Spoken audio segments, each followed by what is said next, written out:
What if I told you that at the very moment Jesus was being crucified, the skies weren't the only thing reacting? Just above the blood-stained earth, beyond the cries of men, beyond the clamor of soldiers and the wails of grieving women, something far more profound was happening. Two of the most powerful archangels in existence were not only watching, but poised for action. Michael, the warrior general of heaven, and Uriel, the flame of divine revelation. And the Son of God hung between earth and eternity, his body nailed, his mission burning brighter than the midday sun. You've heard the story of the crucifixion 100 times. The dusty hill, the Roman executioners, the crowd of onlookers. But you've never heard it like this. Hidden in the shadows of Calvary, in realms most people never talk about, something was happening that defies logic, challenges doctrine, and rips the veil off everything we thought we knew about that day. Ask yourself, why did the sky go black at noon? What was Jesus doing in the spirit while his body hung dying? And what exactly did Michael and Uriel do when the King of Glory was pierced by the Roman spear? Stay with me, because once you hear what these two archangels did at the cross, you will never see Jesus or spiritual warfare the same way again. Picture the scene: Golgotha, the place of the skull. The air is thick with dust, sweat, and death. Roman soldiers stand guard, their faces like stone, trained to show no pity. 3 crosses rise against the horizon, and on the center one hangs Jesus of Nazareth, bruised and bloodied from hours of torture. Mothers clutch their children close. Some followers weep silently, others hide their faces in despair. Curious onlookers whisper, pointing at the man who claimed to be the Messiah. The execution is brutal by design, Rome's way of saying, this is what happens to rebels. But this is only the surface. That is what the flesh could see. What if you could pierce the veil that separates the natural from the supernatural? What if you could see the skies above the hill where an ancient war stirred, a war older than time itself? The Bible tells us that at noon the sky turned black, not cloudy, not dim, black. For 3 hours, creation itself seemed to hold its breath. This wasn't just a solar eclipse. This was a spiritual siege. Something was happening in the heavenly realm, something that made even angels silent. And somewhere beyond the darkness, Lucifer, the fallen one, the ancient serpent, watched. He thought he had won. This was the moment he had schemed towards since Eden. Ever since Genesis chapter 3, verse 15, says, he shall crush your head and you shall bruise his heel. Now here was the seed of the woman, hanging helplessly, bruised, broken. To Lucifer, it looked like victory, but Lucifer was not the only one watching. Hovering in the unseen realms were 2 of heaven's most formidable figures, Michael, the archangel of war, and Uriel, the archangel of divine light. Michael's presence was terrifying. Imagine a figure taller than any man, armored in living fire, his sword drawn and glowing with the carved names of God. His wings were not simple feathers. They shimmered like galaxies wrapped in flame. He was every inch the general of heaven's armies, a lion chained, ready to be unleashed at the slightest command. Uriel stood like a furnace, radiating light so intense it could burn through darkness itself. His eyes blazed white-hot with revelation. Ancient Jewish and Christian texts called him the angel of wisdom, the one who brings divine mysteries into light. And now he stood watching the Creator die. The earth trembled, but the spirit realm was roaring. Demonic forces circled Golgotha, eager to mock, eager to claim. Yet as Jesus groaned under the weight of our sin, something shifted. The demons felt it first, a sense that this was not going according to plan. They began to back away. The silence grew heavier, almost unbearable. And that's when it struck them. Jesus was letting it happen. He was not fighting back, not calling for 12 legions of angels, not tearing himself free. Power restrained is far more terrifying than power unleashed, and hell was terrified. Michael said nothing, but his grip on his sword tightened. His body tensed like a warrior before battle, waiting for the signal.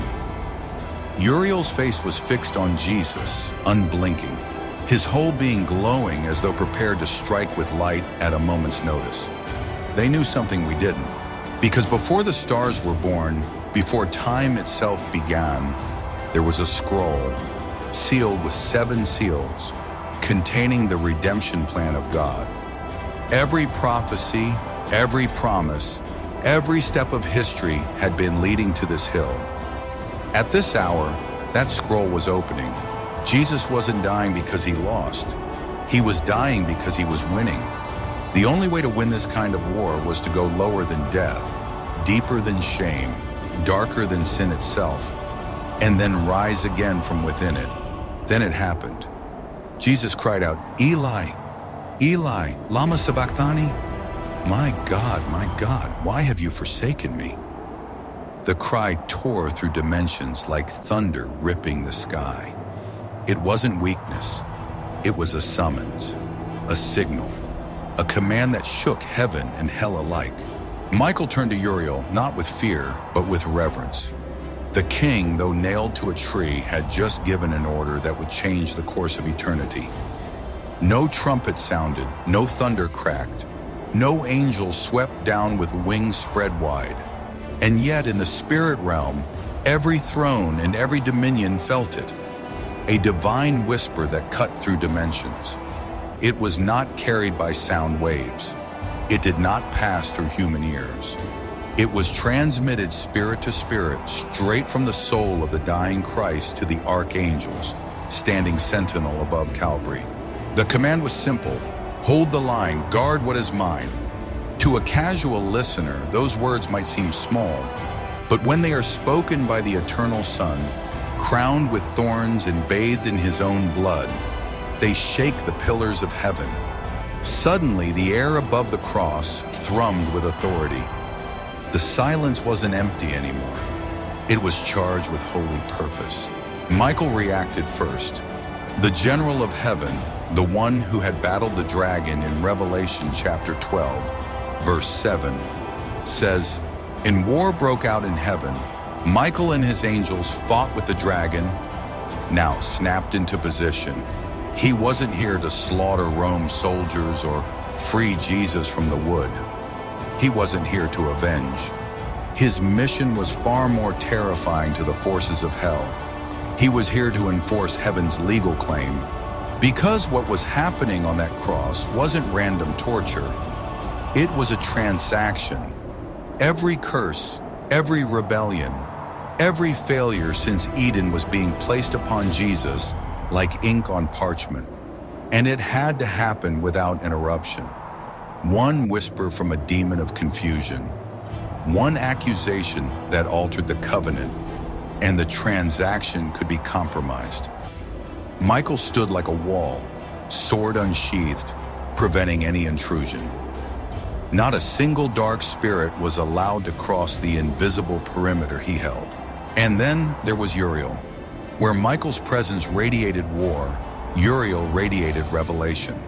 He is not the angel who swings swords. He is the one who carries light. His task at Calvary was equally vital, to ensure that what Jesus accomplished would never be hidden, never be lost to the shadows. Uriel released a wave of divine light, a ripple through the ages that would one day open Saul's eyes on the Damascus road, inspire the gospel writers to pen their words, and awaken nations that didn't even exist yet. And then, the moment came that changed the cosmos. As Jesus' final breath was drawn, his blood ran into the dust. At that precise second, somewhere miles away in Jerusalem, the veil of the temple was torn from top to bottom. For centuries, that veil had hung as a barrier between man and God. It separated the holy place from the Holy of Holies, a place so sacred that only the high priest could enter once a year on the Day of Atonement, and only with blood. Jewish tradition held that this veil was as thick as a man's hand and impossible to tear. But when Jesus died, it split clean through, from heaven downward, as if unseen hands had ripped it apart. But this was more than torn fabric. The veil had been spiritually reinforced for millennia by angelic sentries guarding God's presence. When it ripped, those sentries stood down, not in defeat, but in obedience. The bridge had been built. The Lamb had made a way. There was no longer any separation between God and humanity. Uriel's light flared like a sunrise over the spiritual realm, signaling that heaven was now open. Somewhere beyond mortal sight, Michael lowered his sword, not because the war was over, but because the gates were now unguarded. Access had been purchased with blood. Pause and think about this. Jesus was moments away from death, his body broken, his lungs collapsing. Yet even then, he was issuing orders that reverberated through eternity. Michael was guarding the covenant. Uriel was transmitting revelation. Heaven was fully engaged, even while earth mocked and spat. This means something powerful for you and me. It means that when you are at your lowest, when the world thinks you're finished, when the enemy believes he has won, heaven is still moving. There are angels on assignment, holding the line, enforcing the promises of God over your life. Sometimes the most powerful things God does are not loud or visible. Sometimes the greatest victories are whispered through pain. Sometimes heaven's most decisive commands sound like silence to human ears, just as they did at the cross. Jesus had breathed his last. The ground trembled. Rocks split open. The temple veil lay in two ragged pieces. To the human eye, this was the end. A defeated man hanging lifeless between two criminals. But beneath the earth, something far more terrifying and glorious was beginning. The sinless, spotless Lamb of God was descending into Sheol. Not symbolically, not poetically, spiritually, literally, eternally. And he was not going alone. Michael and Uriel followed, not to rescue him, not to shield him, but to witness what no angel had ever seen. The King of Glory was about to walk through hell's gates, uninvited, unchallenged, unstoppable. But first, we must understand what Sheol really was. In the Hebrew mind, Sheol was the shadow realm of the dead, a holding place, not yet the final judgment. It was divided into two sides, one for the wicked, filled with torment, and one for the righteous, called Abraham's bosom, a place of peace. Between them was a gulf no man could cross. But Jesus was no ordinary man now. He was the Word made flesh, now spirit bearing the weight of humanity's sin. Not his own, but ours. His body hung on the cross, but his soul descended into the depths, carrying the full authority of heaven. The moment his feet touched Sheol's domain, the entire underworld trembled. The watchers, the fallen angels imprisoned since the flood, stirred in dread. The rebellious spirits from Noah's day shuddered.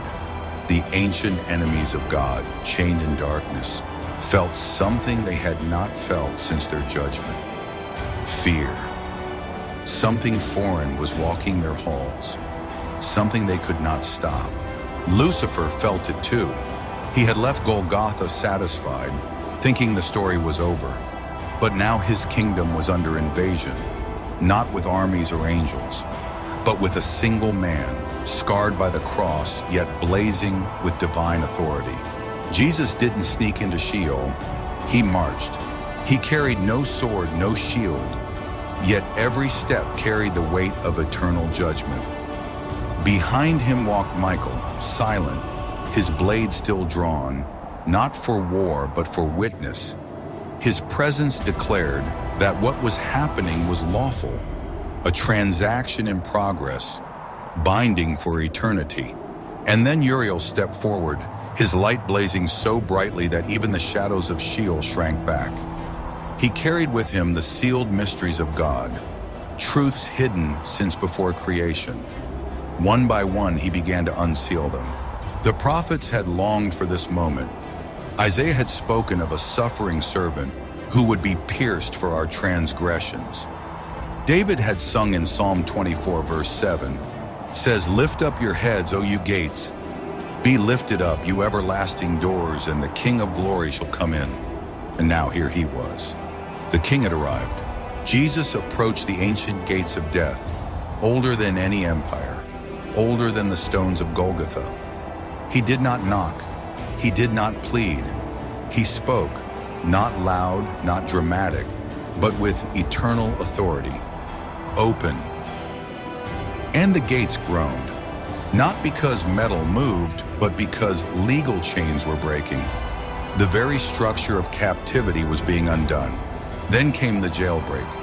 The souls of the righteous, Abraham, Moses, David, the prophets, all those who had died in faith, waiting for this day, saw the Lamb. They saw the fulfillment of every promise. Hope exploded like dawn in the depths of Sheol. Michael stood guard, holding back any spirit that dared to resist.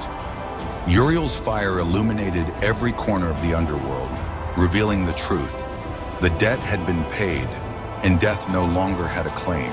Finally, Jesus stretched out his hand, and the keys appeared.